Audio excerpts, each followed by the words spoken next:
Hello students, welcoming you all to my channel. The tagline of my channel is not just pass but pass with distinction.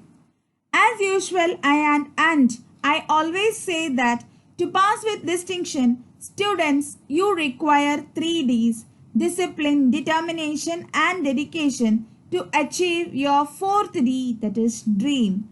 Dream to reach success. With your 3 Ds and my guidance, I, Alamukarti Neeraj Kumar, with yet another video.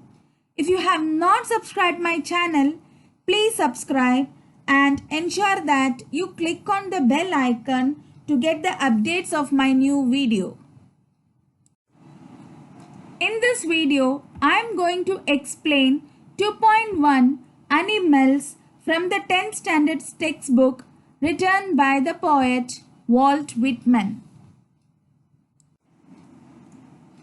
Before getting into the explanation, I will brief you about the author, poet Walt Whitman. He was an American poet, essayist and journalist. He broke the tradition of writing rhyming and metrical poetry, so he was called as the father of free verse. He was born in Huntington. "O Captain, my Captain, when lilacs last in the dooryard blooms" are his famous works. The central idea of the poem is the comparison of the qualities of human beings and animals. The poet says that animals are better than human beings. They live a better, satisfactory life than we human beings. He has depicted the simplicity of the animals and the greed and the complex nature of human beings. He brings out the difference between the two by expressing his contentment on the placid nature of the animals. Their carefree nature impresses the poet and he wants to emulate them. I have divided this poem into 2 parts. Explanation of the first part. First part is I think I could till owning things. You can pause the video, read the poem and then resume it. Here in the first line, the poet says that he thinks he could live with animals as they are so placid. That means they are not easily upset or not much excited. That is, they stay calm. They are independent, self-sufficient and self-reliant. In the next line, the poet says that he just looked at them and he observed that animals do not sweat, that is, work harder for greater positions, nor they cry for their condition. Even the weakest also doesn't complain and they are satisfied for the position and the position they have in the nature. In the next line, the poet says that they do not lie awake in the night and weep for their sins. These are the habits of human beings. If we have to achieve something, we can't sleep. Even if we are not able to do or pursue our wish, there also we can't sleep peacefully. If we commit mistake or sins, we regret ourselves. These conditions are negligible or not there for animals only. In the next line, the animals do not make the poet sick by discussing duties towards God. Again, this is the common thing we discuss. If you do mistake, God will punish you. If you do good, God will reward you, etc. And likewise, so many things. But animals, they follow the natural way of living, the survival of the fittest. The strong ones like lion and tiger kills the weak deer and eats them. They never feel that it is a sin. Not a single animal is dissatisfied or they have excess enthusiasm in owning material things like human beings. We human beings are tend towards various possessions like owning house, car, many other things, those kind of possessiveness. Animals do not have, and because of that, they are satisfied and contented in their life. Explanation of the second part. Second part starts from not one kneel, still negligently drop them. Here, the poet says that human beings kneel to other humans, but no animal kneels to another animal as a sign of worship, nor to any ancestor that lived centuries ago.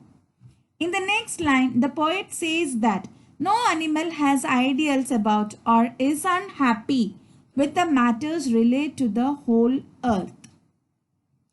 Animals express their relationship with the poet in a simple way, and he in turn accepts them for what they are.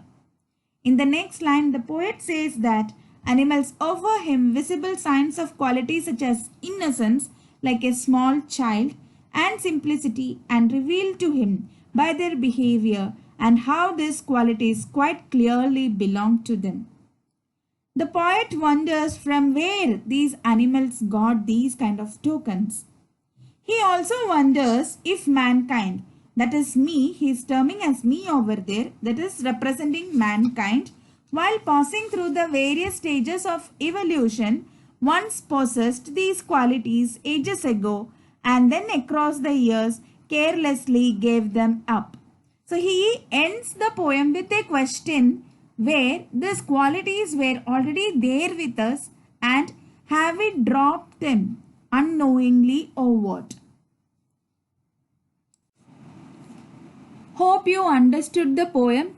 Now let us learn figure of speech from this poem. The first figure of speech we are going to learn is repetition.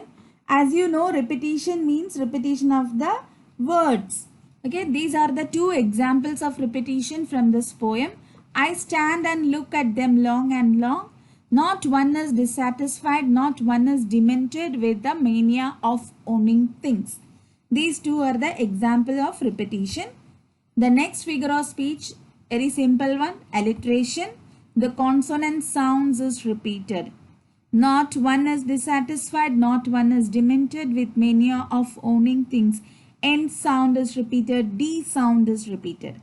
Next one, not one kneels to another, nor of his kind that lived thousands of years ago. N sound is repeated again. They bring me tokens of myself, they evince them plainly in their possession. Here also the sound is repeated. That is why it is alliteration. The next figure of speech is tautology. Tautology means similar meaning. They do not sweat and whine about their condition. Okay, that is sweating and whining. It is having a similar meaning here according to the context. That is why it is tautology. Next one is paradox, contradictory statements. They bring me tokens of myself. They evince them plainly in their possessions.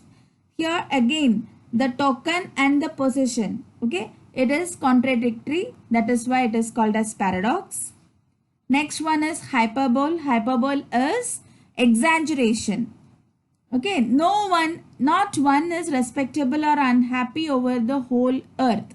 Whatever the things that are happening in the nature, okay, they are not unhappy. Okay, that is what hyperbole means. It is exaggeration. Metaphor, I wonder where they get those tokens. So the tokens here is the happiness in their life. Okay, so the life tokens means is compared to the happiness. That is why it is metaphor. They do not sweat and whine about their condition. That is hard work and complain is compared to sweat and whine. That is why it is metaphor. Now let us learn the appreciation of the poem. The first one, as usual, you have to write the title. The poem Animals is penned by the poet Walt Whitman.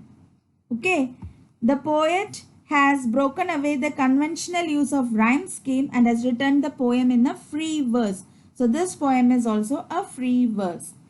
Okay, the central idea of the poem is that animals today are better than human beings. The main figures of speech, the common figure of speech is repetition and alliteration. You can say anyone, whichever we have discussed earlier, anyone you can mention over there. favorite line, one favorite line of you, whichever of your choice you can choose. They bring me tokens of myself.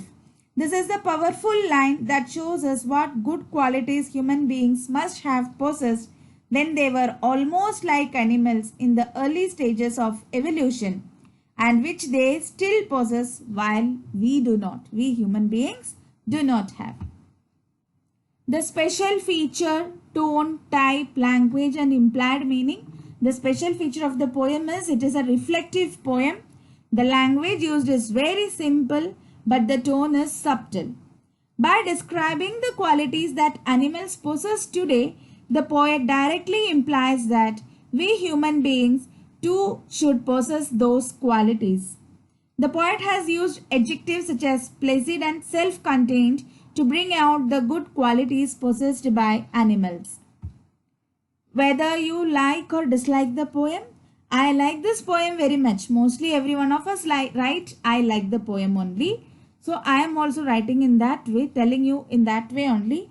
I like this poem very much because it tells us indirectly that if we want to improve human relations, we should observe and pick up qualities that animals now possess and which we might have once possessed but have carelessly given up on the path of evolution. Hope you understood the poem. Thank you for watching me patiently. Do not forget to like the video, share with your friends and subscribe my channel. Thank you very much.